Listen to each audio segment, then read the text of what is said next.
I am so thankful for Riot right now. A lot of the big important team members of Project K, well, every member of a project like this is important, but a lot of people involved in Project K are at Macau right now for the TFT Open, where people are getting their hands on Project K for the first time. And despite the fact that the team is busy there, the game director of the game, Dave Guskin, just came into our Discord and dropped the PDF of the game rules because he heard that we were struggling with some of the rules. And it's just absolutely crazy that he did that, that he's meant to be busy in Macau teaching people how to play the game. You know, I didn't know how Riot would have felt about me and other people who have helped me put together the Tabletop Simulator mod, trying to rush out a version of the game that's playable online, obviously when the final product isn't out yet. I thought that they might not feel too positively about that. At the end of the day, I was going to do it, and then if Riot was against it, I was just going to make it private so that I can still play the game because I really like this game. And I thought there was a chance that, you know, maybe Riot's just really not going to like the fact that we're doing that. I'm going to not show any direct messages because I feel weird about showing direct messages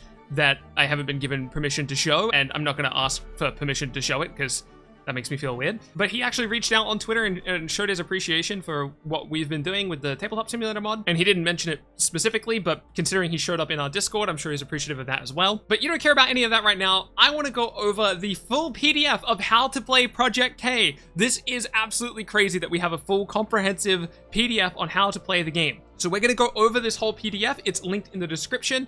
This is going to be kind of a boring video. We're just going to do a bunch of reading. So if you're not up for that and you just want to read it yourself, I've left it linked in the description. But let's learn everything we can about Project K and kind of walk you through this whole thing. Project K, how to play. Welcome, choose your champion, rise your army, and conquer. The goal of the game. Project K is a competitive trading card game for 2 to 4 players where you join forces with your favorite League of Legends champions. Play out your army and conquer battlefields of Runeterra to win. Each battlefield you take with units scores 1 point, and each turn you hold 1 earns you 1 more. The first to 8 points wins. You'll also play spells, gear, use abilities, and do anything it takes to push the enemy off their battlefields and hold your own, including forging alliances with other players and betraying them when the time comes. I've played my first 4-player game of Project K today, and I felt that. There was backstabbing to do and alliances to forge, and it was a blast. They move on to choose your champion. At the TFT Macau event, to get started quickly, we've created a number of pre-built decks. Jinx, Fury Chaos, Victor, Mental Order, Yasuo, Calm Chaos, and Volibear, Fury Physical. By the time you see this video, all of these starter decks are actually on the Tabletop Simulator mod as well. Deck building rules. Deck building is deep and rewarding in Project K. I can definitely see that. We've got a very small pool of cards to work with right now in Tabletop Simulator, and I already see different deck building strategies that one would want to do. I'm so eager to jump in and start fine-tuning decks and try to optimize them. Here's how you build the deck. Pick a champion legend. This defines the colors of your deck and the champion unit you choose. So this is a bit surprising to me. Legends do count as units, which is weird because a card like Yasuo says that he deals damage to an enemy as opposed to an enemy unit. So the entire time I've been thinking that only units are units and only legends are legends. So any card that says do something to a unit, I was underneath the impression that could not affect legends. But this document and then reporting we've heard from Macau explicitly states otherwise. So legends are indeed units, but units are not legends. Choose a champion unit matching the name and one of the colors of your legend. Build a deck of 40 cards with a max 3 copies of any card from the colors of your legend, including the one chosen champion unit. So that means really you're building like a 39 card deck and +1 for your champion, but you can't have you couldn't have like 3 copies of the same champion in your deck. The one card that you set aside counts as like your 40th card. Choose 3 battlefields. These are colorless, so you can pick any of them. In a single game, you get one of these random to present at the start of the game. In a best of 3 game, you pick one to present at the start of each game, but you can't pick the same one again in this match. This is really cool. When I was first hearing from Macau that you got to pick one, I was like, wow, I really don't like this battlefield system. It's like the one system I don't like in the game. I thought it would be random, and it is random if you're playing best of 1. But if you're playing best of 3, you pick your battlefields, and then you pick a new battlefield the next round. So you might end up playing with all 3 of your battlefields, or you might only play with 2 of your battlefields, and in best of 1, you'll randomly play with one of your battlefields. So the decisions you make for which 3 battlefields you want to bring to the table is incredibly important, because regardless of whether you're playing best of 1 or best of 3, there's a world where you might play with any or even all of those locations. All of those battlefields. I will remember that they are battlefields, and I will stop calling them locations. Starting the game, shuffle your main deck and your rune deck. draw 4 cards from your main deck. So it is main deck and rune deck, interesting. Determine the starting player by shuffling the battlefields and selecting one at random. The player whose battlefield that is goes first.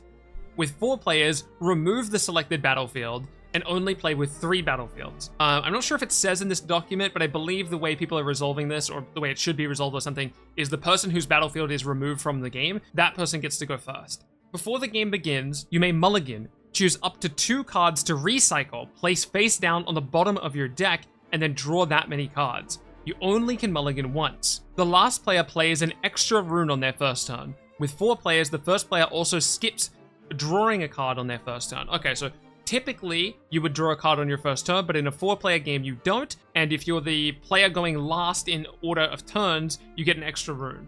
Turns proceed clockwise around the table. This is a prototype version of Yasuo. Interesting that when I attack used to be a keyword, or at least according to this graphic. Rune cost. Playing a card requires runes. The top left of each card displays its rune cost. Rune cost. These have 2 components. Energy, exhaust cost of a rune. So when you tap a card, you're paying that amount of resources for the card. But then there's also power recycle cost, and a specific color of that rune is recycled to the bottom of the rune deck. That lets you pay for that. So in the case of Yasuo, it's saying you need to pay 6 energy, so you need to exhaust 6 runes, but then you also need to recycle 2 runes.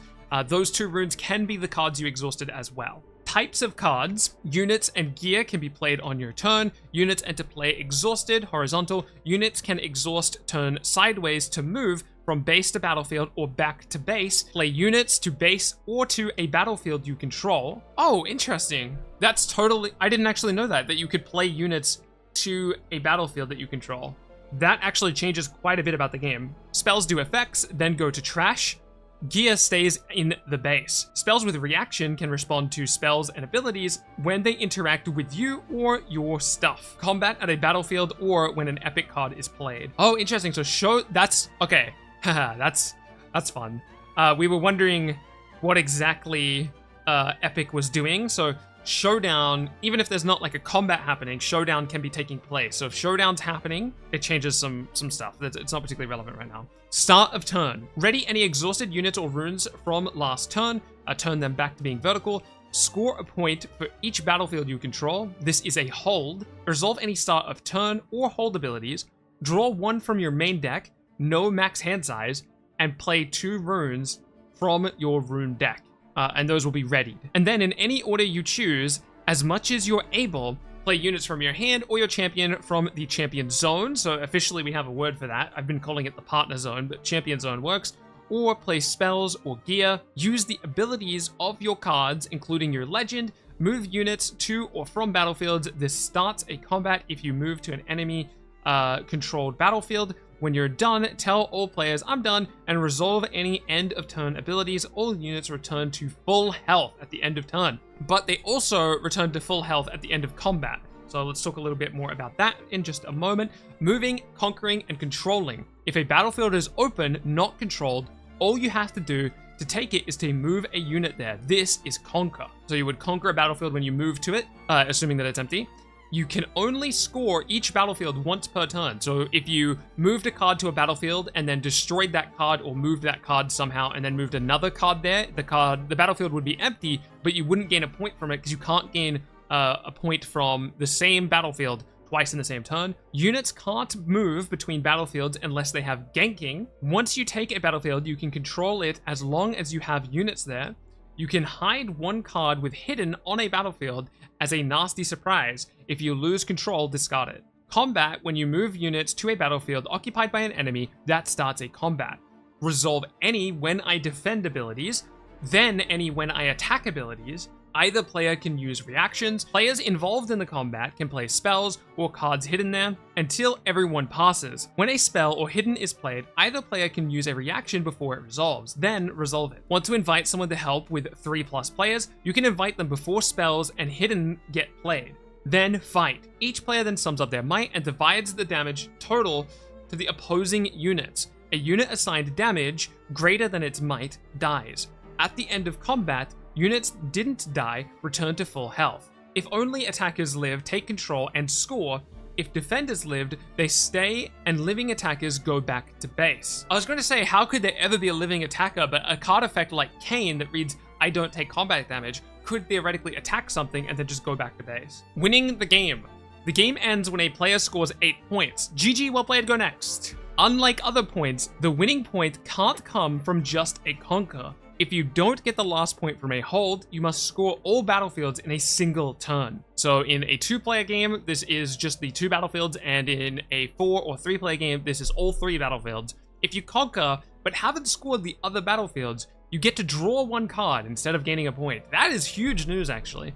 Alright, that is the full PDF. I'm gonna have way more Project K videos coming out because I'm absolutely obsessed with this game. I'm gonna go back to playing it on Tabletop Simulator. Hopefully you enjoyed this video. Hopefully I helped you out. Hopefully in conjunction with this and the Tabletop Simulator mod, you'll be able to play Project K anytime you like. Thank you so much for watching. Keep it awesome, and I'll catch you in the next one.